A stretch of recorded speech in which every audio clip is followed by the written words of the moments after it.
और राकेश अस्थाना ने जब से दिल्ली पुलिस कमिश्नर का पदभार संभाला है तब से पुलिस और पुलिस की कार्यप्रणाली में बेहतरी देखी जा रही है। इसी कड़ी में दिल्ली पुलिस के सभी थानों में शनिवार को जन सुनवाई का आयोजन किया जाता है। इस जन सुनवाई में सब डिवीजन के एसीपी और थानों के एसएचओ शामिल रहते हैं। थानों में आने वाले लोगों की फरियादें सुनकर उन समस्याओं का समाधान किया जाता है और इसी तरह नॉर्थ दिल्ली के सदर बाजार के जन सुनवाई का आयोजन किया गया और यहाँ एसीपी प्रज्ञा आनंद ने बताया कि किस तरह से लोगों की समस्याओं को दूर किया जाता है।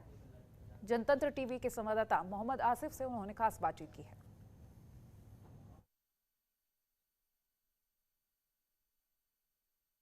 जुड़ी समस्याओं को लेकर दिल्ली लगातार हर शनिवार को जन सुनवाई आयोजित की जा रही है। इस समय हम मौजूद हैं दिल्ली के सदर बाजार थाने में। हमारे साथ मौजूद हैं एसीपी प्रज्ञा जी। आइए उनसे बात करते हैं कि किस तरह की यहाँ पे समस्याएं आती है और किस तरह से उसका निस्तारण होगा।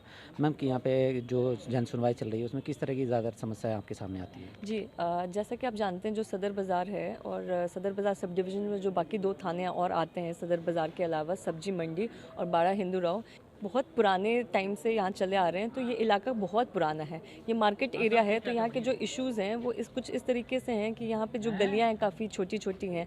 तो यहाँ पे जो लोग रेसिडेंट्स हैं वो उनकी तो कुछ इश्यूज़ प्रॉपर्टी रिलेटेड होती हैं और जैसे गलियाँ छोटी हैं तो वहाँ पे कुछ इश्यूज़ पार्किंग की होती है, कुछ इश्यूज़ इंक्रोचमेंट की होती है एज मार्केट एरिया है और कुछ इश्यूज़ ट्रैफिक जैम से रिलेटेड होती है।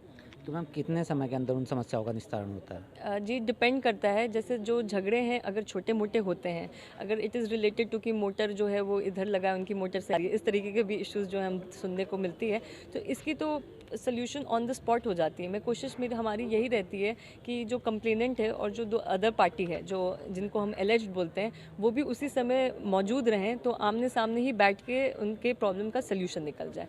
तो कोशिश यही रहती है कि ऑन द स्पॉट जो है वो प्रॉब्लम रिजॉल्व हो जाए। पर कुछ प्रॉब्लम्स होते हैं जिनको थोड़ा टाइम टेकिंग होता है। अगर प्रॉपर्टी रिलेटेड इशू उसके लिए हमें दोनों के कागजात देखने होते हैं, एमसीडी वालों को भी बताना होता है अगर एनक्रोचमेंट का इशू है तो उसके लिए हमें कुछ टाइम लग जाता है। मैम जैसे एशिया की सबसे बड़ी सदर बाज़ार की मार्केट भी आपके एरिया में पड़ती है, उसमें एक सब आता है जैसे कोरोना का टाइम चल रहा था उसमें भीड़ को कंट्रोल करने के लिए किस तरीके से काम करती है पुलिस? जी, भीड़ को कंट्रोल करने के लिए कई बार हम इस तरीके से करते हैं कि जो हमारे बीट वाले होते हैं, आप जैसे कि जानते हैं कि बीट वाले बहुत ही अहम रिस्पॉन्सिबिलिटी निभाते हैं पूरे एक थाना क्षेत्र में। तो जो बीट वाले होते हैं वो गली गली जाके लोगों को बताते हैं। इनफैक्ट वो अनाउंसमेंट करते हैं जब क्राउड के कोरोना के टाइम में जब क्राउड बढ़ रही थी, अनाउंसमेंट हम पूरे टाइम करा रहे थे कि ये जो कोरोना वायरस है वो कितना जानलेवा है। इसके अलावा जो यहाँ के लोग हैं उनको हम कोशिश करते हैं समझाने की कोशिश करती जो बेसिक चीज़ें हैं जैसे मास्क पहनना, हाथ धोना, ये सब हम करते रहें। ये जो एसोसिएशंस हैं जो हमारे RWA के मेंबर्स हैं इनको हम लगातार समझाते रहते हैं, इनके साथ हैं कि जो ये कोरोना प्रिवेंटिव एक्शंस हैं उन्हें हमें लेते रहना चाहिए। ठीक है। तो ये थी हमारे साथ एसीपी मैडम जो लगातार बता रही थी कि किस तरीके से जन सुनवाई के अंदर आने वाली समस्याओं को वो कोशिश करती हैं बहुत कम समय के अंदर उन समस्याओं को सॉल्व कर सके। कैमरा पर्सन महेंद्र के साथ मासिक बॉबी, जनतंत्र न्यूज़, दिल्ली। खबरों के निष्पक्ष विश्लेषण के लिए सब्सक्राइब करें Jantantra TV and press the bell icon. Never miss any update.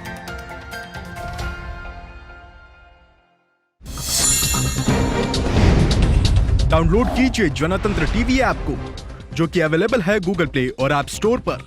अधिक जानकारी के लिए अभी डाउनलोड करें।